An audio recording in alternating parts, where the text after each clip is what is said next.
Video editing అంటే just cut చేసి title వేసి ఎఫెక్ట్ వేసి ఎక్స్పోర్ట్ చేయడం అంతేగా. కానీ ఇవన్నీ చేసినా సరే ఎందుకు నా వీడియో క్వాలిటీ సరిగా రావట్లేదని చెప్పేసి చాలా మంది జుట్టు బీక్కుంటా ఉంటాం. దానికి కారణం ఏంటయ్యా అంటే వీడియో ఎడిటింగ్ లో ఫస్ట్ మనం తెలుసుకోవాల్సింది అసలు ఆ వీడియో ఏ వీడియో కొడాక్ లో ఉంది, ఏ కలర్ స్పేస్ లో ఉంది, బిట్ రేట్ ఏంటి, బిట్ డెప్త్ ఏంటి, క్రోమా శాంప్లింగ్ ఏంటి, అసలు ఫ్రేమ్ రేట్ ఏంటి, రెజల్యూషన్ ఏంటి, అసలు ఏ ఫార్మాట్ లో మనం ఎక్స్పోర్ట్ చేస్తున్నాం, ఇవన్నీ చాలా మందికి తెలియదు. సో ఇవి తెలియక మన క్వాలిటీ సరిగా రాదు అన్నమాట. ఈ వీడియోలో మనం ఇవన్నీ ఎలాగా వర్కౌట్ చేయాలని చెప్పేసి మనం చెప్పబోతున్నాము. సో ఈ వీడియో మొబైల్ ఎడిటర్కైనా ఎనీ ప్రొఫెషనల్ వీడియో ఎడిటర్కైనా సరే ప్రతి ఒక్కరికి సంబంధం లేకుండా అది ఫైనల్ కట్ అవనివ్వండి, అడోబ్ ప్రీమియర్ ప్రో అవనివ్వండి, డావిన్సీ రిజాల్వ్ అవనివ్వండి, అసలు ఏదైనా సరే క్యాప్ కట్ ఇలాగా ఎవ్రీ వీడియో ఎడిటర్ ఈ వీడియోలో విషయాలు తెలుసుకోవాలి. సో మరి ఇంకెందుకు లేటు ప్రజదమా, లెట్ us start.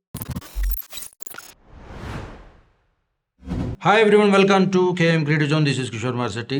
నేను యాక్చువల్గా అయితే గనక ఐఫోన్ ఫుటేజ్ అంటే విత్ హెచ్డిఆర్లో ఫైనల్ కట్లో ఎలాగా ఎక్స్పోర్ట్ చేయాలి అని చెప్పేసి వీడియో చేద్దాం అనుకున్నాను ఫస్ట్. సో ఆ స్క్రిప్ట్ రాస్తున్న తరుణంలో నాకు వచ్చిన ఫస్ట్ పెద్ద డౌట్ ఏంటంటే, సో హెచ్డిఆర్ అంటే కొడాక్ ఉంటుంది, కలర్ స్పేస్ ఉంటుంది, సో అది ఎలా చేయాలని చెప్పేసి అది ఎక్స్ప్లెయిన్ చేసే తరుణంలో రాస్తున్నప్పుడు నాకు అనిపించిన విషయం ఏంటంటే, అసలు చాలా మందికి ఇందాక చెప్పిన ఏదైతే కలర్ స్పేస్, కొడాక్, ఫార్మాట్స్ ఇవన్నీ కూడా చాలా మందికి తెలియదు కదా, అసలు దీని గురించి సరిగా వీడియో కూడా లేదని చెప్పేసి డౌట్ వచ్చి సో స్క్రిప్ట్ మార్చేశాను జస్ట్ ఒక 1 hour బిఫోర్. సో ఇప్పుడు మనము వీడియో ఎడిటింగ్ చేయాలనుకున్నప్పుడు ఫస్ట్ వీడియోని ఇంపోర్ట్ చేసుకునే బిఫోర్ మనకి తెలియాల్సిన కొన్ని ఇంపార్టెంట్ పాయింట్స్ ఇవన్నీ కూడా అనమాట. ఫస్ట్ పాయింట్ గురించి మాట్లాడితే అసలు ఆ వీడియో ఏ వీడియో కొడాక్ లో ఉందా, అసలు కొడాక్ అంటే ఏంటి? సో వీడియో కొడాక్ అంటే మనకి బేసికల్ గా ఒక వీడియో తీసుకున్నప్పుడు దాన్ని ఎంత కంప్రెస్డ్ గా ఉంది, అలాగే దాన్ని ఎంత డీకంప్రెస్ చేయొచ్చు, అంటే కంప్రెస్ అది అవుట్పుట్ లో కూడా అంటే ఫైల్ సైజు కంప్రెస్ చేసుకొని ఇవ్వటము, లేదు హై క్వాలిటీలో ఇవ్వాలి అంటే కనుక దాన్ని కొడాక్ ని బట్టి అది డిసైడ్ చేస్తుంది. అంటే సింపుల్ గా చెప్పాలంటే మీ వీడియో యొక్క సైజ్ అండి, కంప్రెషన్ ఎంత సైజ్ లో ఉండాలి అనేది డిసైడ్ చేసేది మనకి వీడియో కొడాక్ అన్నమాట. సో ఈ వీడియో కొడాక్స్ లో అంటే మీకు ఎలా ఉంటుందంటే, మీరు వినే ఉంటారు ఆల్రెడీ, నేను యూనివర్సల్ కొడాక్ అని చెప్పాను, ఇది H.264 అని. దీనికి అంటే ఏవిసి అని కూడా అంటారు. H.264 ని ఏవిసి అంటారు, అంటే అడ్వాన్స్డ్ వీడియో కొడాక్ అన్నమాట. ఇది వెరీ కామన్లీ యూజ్డ్ కొడాక్ అండి. అంటే ప్రతి డివైస్ లో అంటే కొంచెం ఓల్డ్ డివైజెస్ లోను, లేకపోతే బ్రాడ్కాస్ట్ లో, టెలివిజన్ లో, వీటన్నిటిలో కూడా ఈ కొడాక్ ని మనం బేసికల్ గా యూజ్ చేస్తాం. నేను కూడా నా వీడియోస్ ని ఆల్మోస్ట్ ఇదే కొడాక్ లో ఎక్స్పోర్ట్ చేస్తాను అనమాట బేసికల్ గా. అలాగే మీకు H.265 అని ఉంది, దీన్నే HEVC అంటారు. సో ఇదేంటంటే హై ఎఫిషియన్సీ వీడియో కోడాక్ అనమాట. ఇదేం చేస్తుందంటే, ఇది కొంచెం లేటెస్ట్ కింద మనం చెప్పుకోవచ్చు. ఇదేంటంటే మనకి ఇంకా కంప్రెస్ చేస్తుంది, మన ఫైల్ ని కంప్రెస్ చేస్తుంది. అంటే H.264 కంటే కొంచెం క్వాలిటీ ఎక్కువ ఉంటుంది, కొంచెం బెటర్ గా ఎక్కువ ఉంటుంది, దానికంటే కొంచెం కంప్రెసివ్ గా ఉంటుంది అనమాట. అంటే మనము చూసుంటారు మీరు ఆల్రెడీ ఒక 1 GB ఫైల్ ఎక్స్పోర్ట్ చేస్తే, మనం ప్రోరెస్ లో చెప్తాను, ప్రోరెస్ గురించి వస్తాను. ప్రోరెస్ లో ఎక్స్పోర్ట్ చేసామనుకోండి, సో ఫైల్ చాలా పెద్దగా ఉంటుంది, జీబీలోకి వెళ్ళిపోతుంది. అలాగే అదే ఫైల్ ని మనము H.264 లో కానీ H.265 లో కానీ ఎక్స్పోర్ట్ చేస్తే చాలా కంప్రెసివ్ గా ఉంటుంది, క్వాలిటీ కూడా పోదనమాట. సో ఇది అలాగే H.264 అండ్ H.265 ఇవన్నీ కొడాక్. అలాగే ప్రోరెస్. సో ప్రోరెస్ ఏంటంటే మన ఫైనల్ కట్ ప్రో యూజర్స్ అయితే గనక ప్రోరెస్ అనేది మనకి యాపిల్ కొడాక్. సో ఇదేంటంటే చాలా హై డేటా ఉంటుంది దీంట్లో, సో కాబట్టి దీని ఫైల్ సైజ్ కూడా ఎక్కువ ఉంటుంది. సో సపోజ్ మీకు వీడియో ఎడిటింగ్ చేసేటప్పుడు మీరు ట్రాన్స్కోడ్ చేస్తాం, మీకు ప్రాక్సీ కన్వర్ట్ చేస్తాం, మనకు దాని గురించి ఒక వీడియో ఉంది. సో అది ఎందుకు అంటే, మీకు ప్రోరెస్ ప్రాక్సీ కింద కన్వర్ట్ చేస్తే మనకి ఎస్పెషల్లీ ఫైనల్ కట్ లో వచ్చేసరికి అదేంటంటే వీడియో ఎడిటింగ్ చేసేటప్పుడు మీకు స్మూత్ ప్లేబ్యాక్ ఉంటుంది అన్నమాట. ఫాస్ట్ గా కట్ చేసి మూవ్ చేసేది అంతా కూడా స్మూత్ గా ఉంటుంది. దానికి రీజన్ ఏంది అంటే,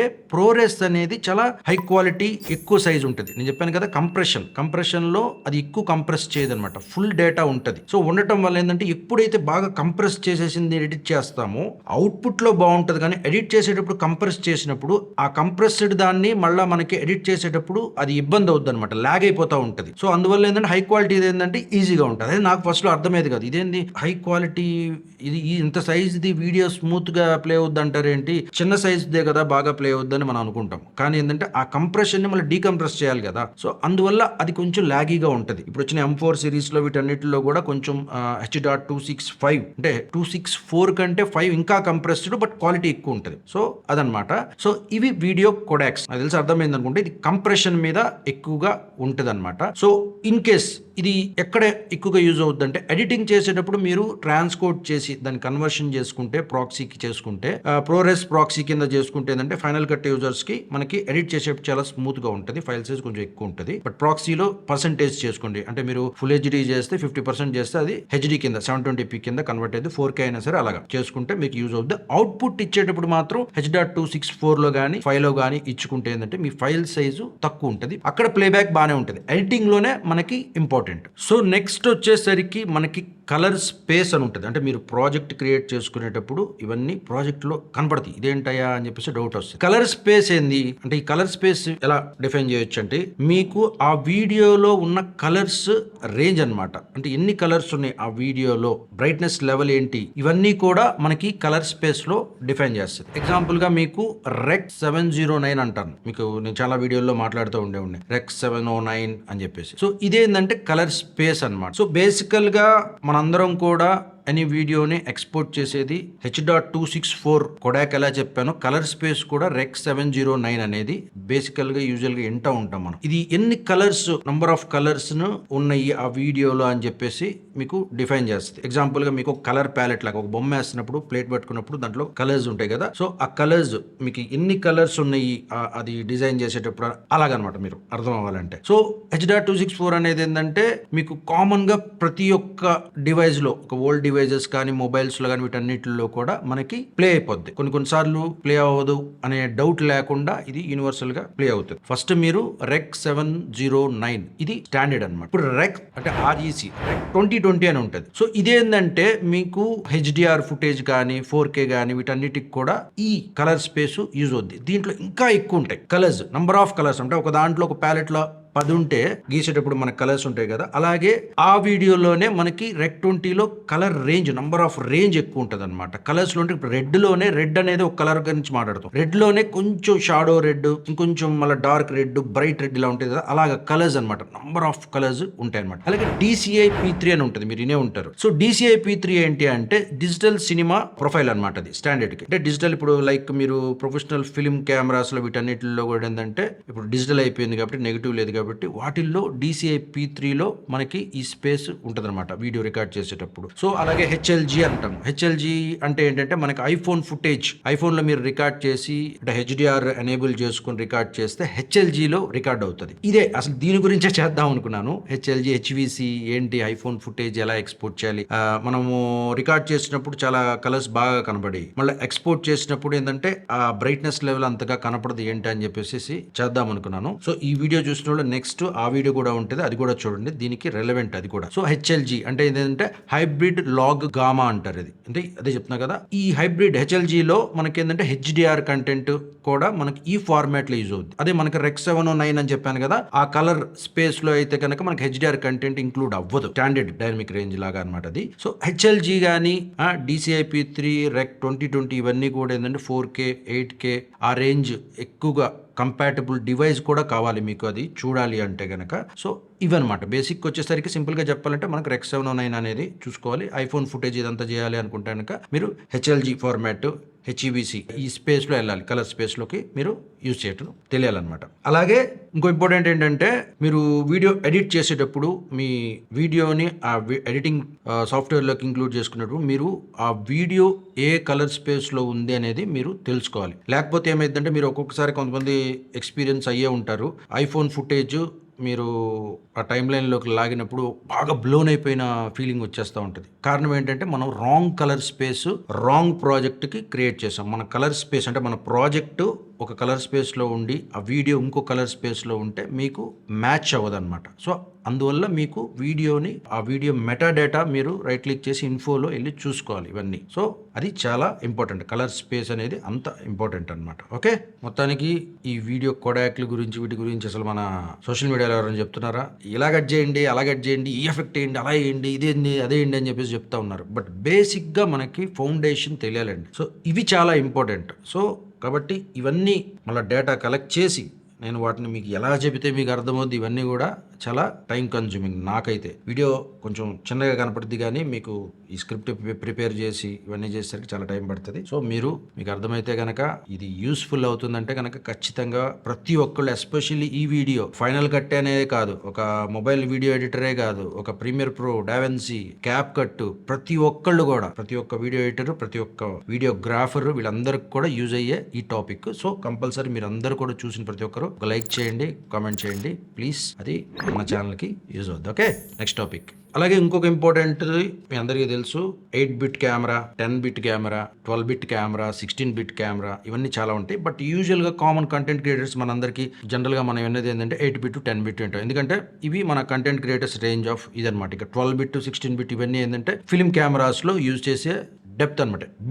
బిట్ రేట్ అంటాం కదా, అదనమాట. బిట్ డెప్త్ అంటారు దీన్ని. సో ఇవి ఏంటి అంటే కనుక మీకు ఒక వీడియోలో ఎన్ని రేంజ్ ఆఫ్ కలర్ స్పేస్ వచ్చేసరికి ఎన్ని కలర్స్ ఉన్నాయి, ఆ కలర్ ఇది అనమాట. ఇది వచ్చేసరికి డెప్త్ వచ్చేసరికి 8-బిట్లో ఏంటంటే హౌ మెనీ కలర్స్ ఒక వీడియో డిస్ప్లే చేస్తుంది, ఆ క్వాంటిటీని ఎలా డిస్ప్లే చేస్తుంది. 8-బిట్ అంటే ఒక రేంజ్ ఉంటుంది, అలాగే 10-బిట్కి ఒక రేంజ్ ఉంటుంది డిస్ప్లే చేయటానికి. సో ఇక్కడ వచ్చేసరికి ఎక్కువ కలర్స్ ఉన్నాయి ఆ బిట్ రేట్లో.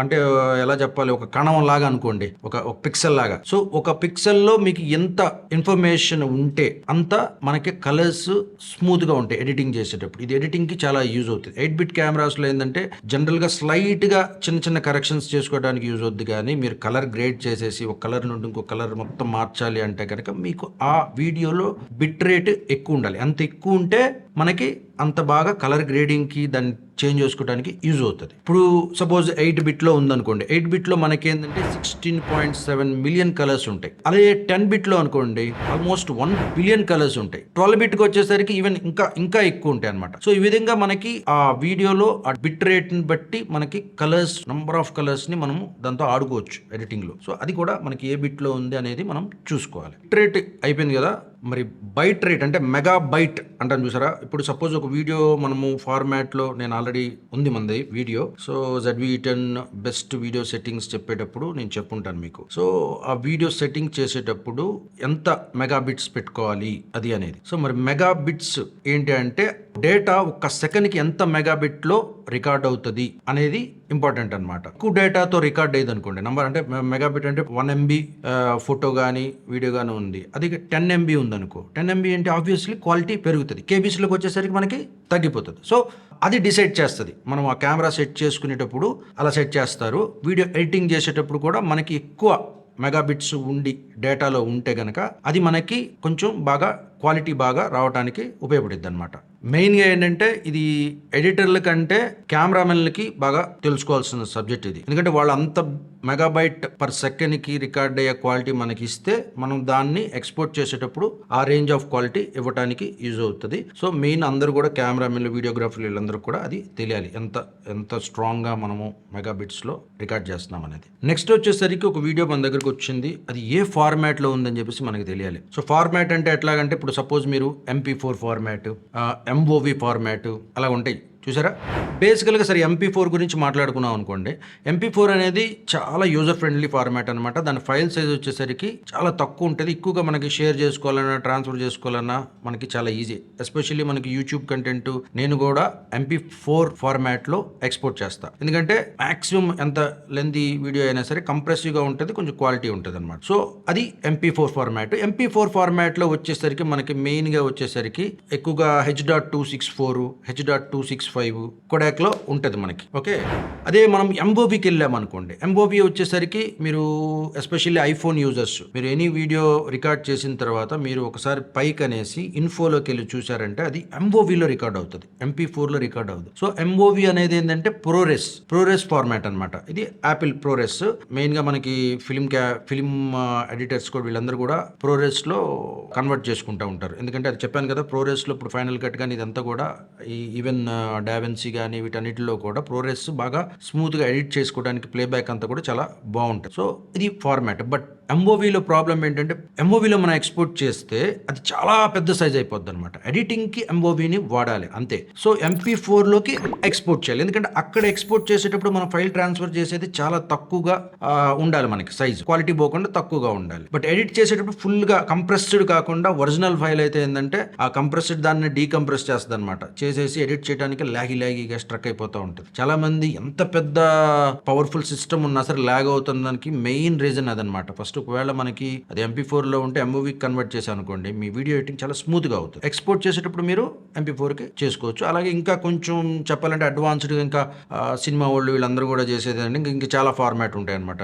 MVX అని చెప్పేసి ఇలాగా ప్రొఫెషనల్ లెవెల్ అనమాట. సో అవి అవసరం బేసికల్ గా మనకి ఇవి మైండ్ లో పెట్టుకోండి. ఓకే, నెక్స్ట్ వచ్చేసరికి మీరు వినే ఉంటారు 420, 422, 444 అని ఉంటుంది. సో ఇదేంటంటే మనకి క్రోమా సబ్ శాంప్లింగ్ అంటారు. సింపుల్ గా చెప్పాలి అంటే కనుక కలర్స్ ఇన్ఫర్మేషన్ కూడా, అంటే మీకు ఒక పిక్సెల్లో 4 బ్లాక్ ఆఫ్ పిక్సెల్ ఉందని, సో దాంట్లో వచ్చేసరికి 2 బ్లాక్స్ లో మీకు ఆ కలర్ ఉంటుంది. అంటే ఒక రెడ్ కలర్ ఉందనుకోండి, అది ఆ 4 బ్లాక్స్ తీసుకుంటే 2 డివైడెడ్ గా ఉంటుంది అనమాట. సో 420 అలాగనమాట. అదే 422 అనుకోండి, అది డబుల్, అంటే 2 బ్లాక్లో ఇంకో 2 ఉంటాయి.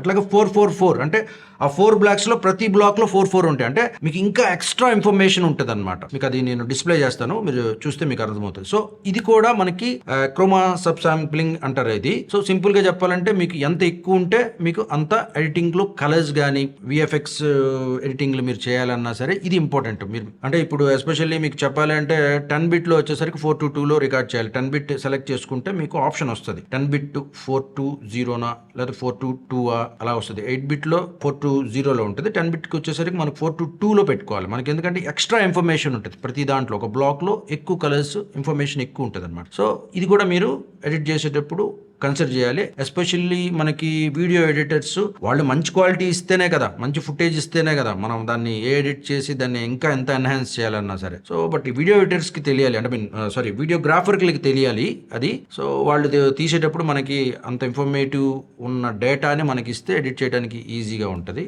బట్ మనం కూడా యాజ్ అన్ ఎడిటర్స్ కూడా ప్రతి ఒక్కళ్ళు కూడా మీకు తెలిస్తే ఆటోమేటిక్గా వాడు ఒకవేళ ఏంటయా క్వాలిటీ రావట్లేదు సరిగా ఏంది అని చెప్పేసి అంటే మీరు చెప్పడం అనమాట. అరే బాబు 8 బిట్లో చేసావు, 422లో చేసావు, లేకపోతే ఎంత బిట్ రేట్లో చేసావు, అందువల్ల ఇది క్వాలిటీ తక్కువ ఉంది కాబట్టి దీన్ని ఎక్కువగా కదిలిచ్చి సూపర్ ఎడిట్ చేసేసి కలర్ గ్రేడ్లు చేసేస్తే ఏమైందంటే బ్యాండింగ్ లాగా వచ్చేసేసి మనకి రాదనమాట. స్మూత్ గ్రేడియంట్స్ రావు కలర్స్ లో. సో అది మనకి తెలిస్తే వాడు చేసిన మిస్టేక్ కూడా మనం చెప్పడానికి ఈజీగా ఉంటుంది. ఓకే, నెక్స్ట్ వచ్చేసరికి ఫ్రేమ్ రేట్స్ అండ్ రెజల్యూషన్. జనరల్గా మనకు తెలుసు 24 ఫ్రేమ్స్, 30 ఫ్రేమ్స్, 60 ఫ్రేమ్స్, 120 ఫ్రేమ్స్ ఇలా ఉంటాయి. అంటే ఒక సెకండ్కి ఎన్ని ఫ్రేమ్స్ తో రికార్డ్ అవుతుంది. ఒక 24 ఫ్రేమ్స్ అనుకున్నాం అనుకో, 24 ఫొటోస్, ఒక ఫ్రేమ్ అంటే ఫోటో లాగా అనమాట. వీడియోలో కన్సిడర్ చేస్తే ఆ మూమెంట్ ఉన్న 24 ఫొటోస్ ని మనం కంటిన్యూస్ గా రికార్డ్ చేస్తూ ఉంటే అది వీడియో కింద కన్వర్ట్ అయ్యి మూమెంట్ వస్తుంది అనమాట. సో అది ఫ్రేమ్ రేట్. సో రిజల్యూషన్ వచ్చేసరికి మీకు HD, full HD, 4K, 6K, 8K ఇంకా అవంతా కూడా రెజల్యూషన్ అనమాట. సో అది కూడా అంతే, మీకు ఎంత డేటా మీకు ఒక వీడియోలో రికార్డ్ అవుతుంది అనేది మనకి ఆ రెజల్యూషన్ ఉంటుంది. సపోజ్ వీడియో ఎడిట్ చేసేటప్పుడు ఆ వీడియోగ్రాఫర్ మనకి ఏ ఫ్రేమ్ రేట్ లో రికార్డ్ చేసాడు అనేది మనకి తెలియాలి. ఎందుకంటే కొంతమంది 24లో చేస్తారు, కొంతమంది 25లో చేస్తారు, కొంతమంది 50లో చేస్తారు. సో ఇవన్నీ ఇప్పుడు డిఫరెంట్ ఫ్రేమ్ రేట్స్ అన్ని తీసుకొని మనం వేసేసాం అనుకోండి, ప్రాజెక్ట్ క్రియేట్ చేసేటప్పుడు మనం కరెక్ట్ గా చేసుకోకపోతే మీకు ఎడిటింగ్ లో వేరియేషన్ వస్తుంది, స్మూత్నెస్ రాదు, కొంచెం లాగీగా కొంచెం అదంతా కూడా వచ్చేస్తుంది, కొంచెం బ్లర్నెస్ ఇవన్నీ వస్తాయి. కారణం ఏంటి, మనకి ఫ్రేమ్ రేట్ తెలియాలి. ఎందుకంటే ప్రాజెక్ట్ క్రియేట్ చేసుకునేటప్పుడు ఏ ఫ్రేమ్ రేటు అలాగే ఏ రెజల్యూషన్ లో ఉంది అని చెప్పి తెలియకుండా మనం ఎడిట్ చేస్తే మీకు వీడియో క్వాలిటీ సరిగా ఖచ్చితంగా రాదు. ఎందుకంటే 24 ఫ్రేమ్స్ ప్రాజెక్ట్ క్రియేట్ చేసుకొని మీరు 30 ఫ్రేమ్స్ వీడియో లోపల వేసారు అనుకోండి, అప్పుడు మీకు ఎంత తేడా ఉంది. సో 6 ఫ్రేమ్స్ ఎక్స్ట్రా ఉంది. సో అది ప్రాబ్లం అవుతుంది. సో అదేం చేస్తుంది, వీడియో ఎడిటింగ్ మీకు ప్రాజెక్ట్ 24లో చేశారు, 30 లోపల వేస్తే ఏంటంటే ఆ 6 ఫ్రేమ్స్ ఒక్కొక్క సెకండ్కి తీసేయడానికి ట్రై చేస్తుంది. దానివల్ల ఏమైపోద్ది, వీడియోలో మనకి ఆ చాపీగా మనకి కొంచెం స్ట్రకీగా వస్తుంది అనమాట. సో మనకి ఫ్రేమ్ రేటు అలాగే ఏ రెజల్యూషన్లో ఉంది అనేది మనము ఎడిటింగ్ సాఫ్ట్వేర్ వేసే ముందుల మనము దానికి తగ్గట్టుగా మనం క్రియేట్ చేసుకోవాలి. ఒకటి. రెండోది, ఒకవేళ హయ్యర్ ఫ్రేమ్ రేట్లో ఉంది, lower frame rate mix and మ్యాచ్లో ఉన్నాయి ఫ్రేమ్ రేట్స్లో, మరి ఎలా పెట్టుకోవాలి అని అంటే నా సజెషన్ వచ్చేసరికి మీరు బాగా లోవర్ గా అంటే ఇప్పుడు ఫుల్ హెచ్డిలో ఉంది, ఒక 10 వీడియో క్లిప్స్ ఉన్నాయి, ఫుల్ హెచ్డిలో ఒక 6 ఉన్నాయి, ఒక 4 వచ్చేసరికి 4Kలో ఉన్నాయి అనుకోండి, మీరు ఫుల్ హెచ్డిలో పెట్టండి ప్రాజెక్ట్. అప్పుడు ఏమైపోయిందంటే మెజారిటీ ఆఫ్ వీడియో క్లిప్స్ మనకి ఎలా ఉన్నాయో అలా పెడితే ఏంటంటే ఎక్కువ ఉన్నది తగ్గించుకోవచ్చు, తక్కువ ఉన్నది పెంచుకోవాలంటే కొంచెం కష్టం. కాబట్టి అది మీకు ఇంపార్టెంట్. బట్ అడ్జస్ట్ చేసేస్తుంది, అది మీకు ఎడిట్ చేసేటప్పుడు కొన్ని ఫ్రేమ్స్ లేపేస్తుంది, బట్ అది ప్రాబ్లమాటిక్. ఫస్ట్ మనకి తెలుసు అనుకోండి, అప్పుడు ఎలా డిసిషన్ తీసుకోవాలని మనకి అర్థమవుతుంది. ఓకే, సో అదండి మొత్తానికి ఈ వీడియో చూసిన ప్రతి ఒక్కళ్ళు కూడా నెక్స్ట్ ఇంకో వీడియో ఉంది. ఐఫోన్లో మీరు హెచ్డిఆర్లో రికార్డ్ చేస్తే హెచ్ఈవిసి, హెచ్ఎల్జీ ఇలాగ ఉన్నాయి ఫార్మాట్స్. కన్ఫ్యూజింగ్ ఉంది కదా, సో ఆ కన్ఫ్యూజన్ క్లియర్ చేయడానికి నెక్స్ట్ ఇంకొక వీడియో, దీనికి కొంచెం రెలవెంట్ వీడియో ఒకటి వస్తుంది. సో అదే ఫస్ట్ చేద్దాం అనుకున్నాను, తర్వాత అసలు ఇవన్నీ కూడా ఎక్స్ప్లెయిన్ చేస్తే బాగుంటుంది అని చెప్పేసి ఫస్ట్ ఈ వీడియో చేస్తున్నాను. ఆ వీడియో కూడా మీరు చూడండి. అది ఐఫోన్ లో మనకి ఐఫోన్ 12 నుండి ఉంది, చిన్న బిఫోర్ ఇంట్రో లాగా 12 నుండి మీకు ఒకసారి వీడియో రికార్డ్ చేస్తే మీ వీడియో ఐఫోన్ 12లో కనపడిన క్వాలిటీ ఒకవేళ మీరు ఎక్స్పోర్ట్ చేసిన తర్వాత యూట్యూబ్లో అంత క్వాలిటీగా కనపడదు. దానికి ఒక రీజన్, లాజిక్ ఇవన్నీ ఉన్నాయి. సో వాటి గురించి నెక్స్ట్ వీడియోలో మనం ఎక్స్ప్లెయిన్ చేద్దాం. సో ఐ థింక్ మీ అందరికి బాగా అర్థమైంది, యూజ్ అయింది అని అనుకుంటున్నాను. సో మరొక మంచి వీడియోతో మళ్ళీ కలుద్దాం. This is Kishore Marsetti. Thank you again.